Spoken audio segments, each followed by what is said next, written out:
Danny Wimmer, everybody. How are you, man?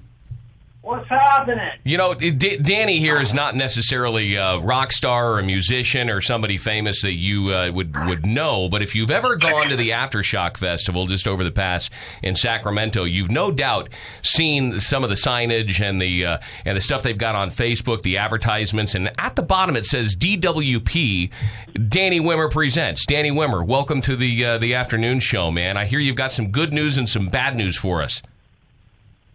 Yeah, listen, unfortunately, but fortunately, the bad news is we're rescheduling Aftershock 2020 to 2021. Okay. Good news is we got Metallica and we got Mike Kim coming back. Nice. The other good news is, I hope this is good news for everybody, we're adding a Thursday. A third day or a Thursday? Adding a fourth day, which is a Thursday. Gotcha. Okay, you had me confused. Correct that. getting ahead of myself. So October 7th, 8th, 9th, and 10th, 2021. Wow. Make those Airbnb and hotel reservations now. So for anybody that defers their ticket from 2020 to 2021, we'll get into the Thursday for free.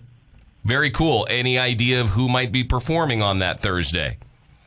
Well, we're almost at the finish line of getting the headliner done. You know, Danny, you've been doing this for a lot of years now. You know, when you started, correct me if I'm wrong here, was Rock on the Range like your first big, like, supermassive festival?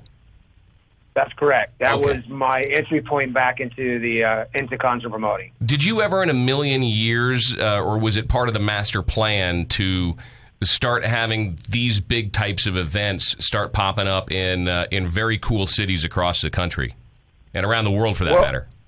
Well, I am very passionate on rock and roll, and I'm one of the co-founders of Rock on the Range, and the concept was, at the time I was working at labels. The concept was that you had Coachella and you had Bonnaroo, but no rock bands could get on those festivals, and I felt like there was a need for a big rock festival. So we launched Rock. We launched Rock on the Range. Show sold out in three weeks, and we doubled down and said, we are going to go after this market. Now, did Ozfest help open the door to any of that?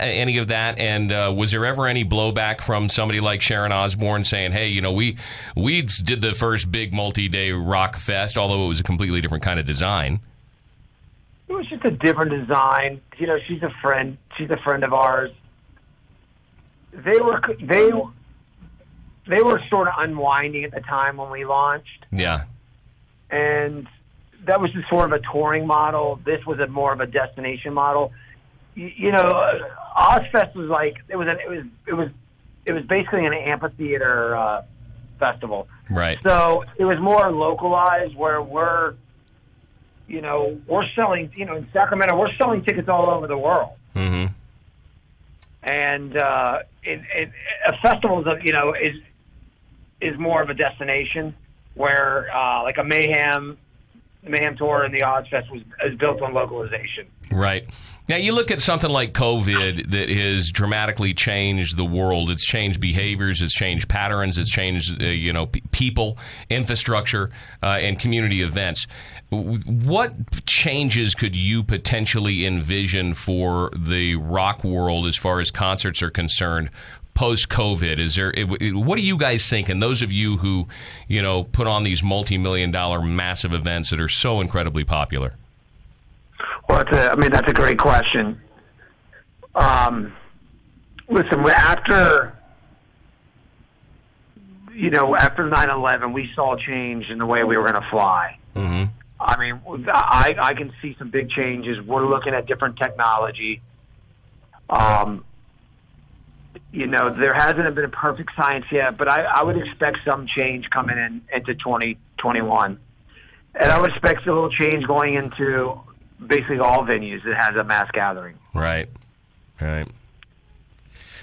Well, we are excited at the very least of the fact that there's another day added on for Rock on the Range. And again, like you said, if you just want to hang on to the ticket that you bought for 2020, hang on to it. It'll get you into the Thursday night for free. Make it a hell of a fun 4-day weekend. It's going to be a blast, and there is a real thirst for live music to return, and you are arguably the biggest of them all out there, putting on these great events that attract so many people and everyone has such a great time at. So our hearts are with you going through this really, really challenging time. Everybody's been devastated, certainly from an economic standpoint, and I'm glad you guys are looking forward to the future and looking forward with bright eyes and trying to make the best out of this whole thing and make turn lemons into lemonade by making the whole event bigger and better than was initially concepted. Yeah, I'd love to add something because it's very important to me. Because I read a lot of the socials and I personally get emails and our company gets emails. There was a shot. The city and the county, they asked us to keep this show up. Let's work closely and let's figure out how to get the show up, even in this COVID world. There was a shot. This is like the last 2 weeks we've seen a spike. Uh-huh. We were talking about, do we turn this into 2 weekends? The city and county were just they were working so hard, and we were working so hard together to figure out how to keep the show up and running. Right. 2 weeks ago, 3 weeks ago, we were close. We were gonna do different things to the site. We might have created different sections. Listen, we weren't gonna do it if we couldn't keep people safe. But we were talking to different health departments, different technology out there to figure out how to get that show this year. And the other thing that I think is important for people to understand why it took us so long to take the show down is not only is it DWP that works for the show, but we have thousands of people depend on this festival for a job. Yeah. And I felt so obligated to fight and do everything I could to keep that show. It was based on just for DWP.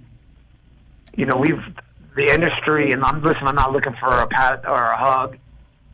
The music industry has been disrupted very badly, and there's a lot of people without jobs. There's a lot of people that depend on artists touring, and I just felt like if there was a shot, I was gonna do everything I could to get that show up. Yeah. That's the hardest thing, is to let people down that are depending on this festival for additional money.